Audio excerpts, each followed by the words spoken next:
Well, hello again, young scholars. It's time to explore another career that you could have one day. Can you guess what career we're looking at today? If you guess photographer, you're correct. Let's meet our professional. My name is Josh Huskin, and I'm a photographer. What tools do you use to get the job done?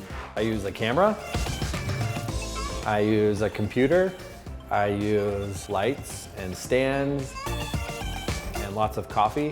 What's the coolest part of your job?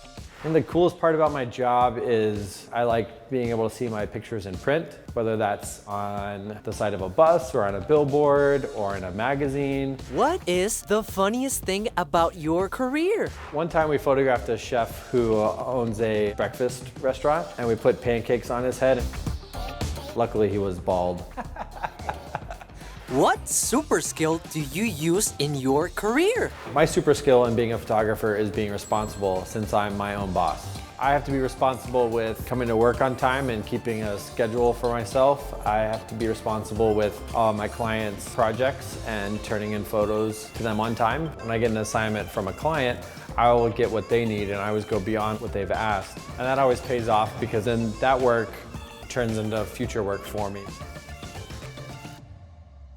What an amazing career! Also, use your be responsible super skill to get the job done. Just imagine all the things you could be.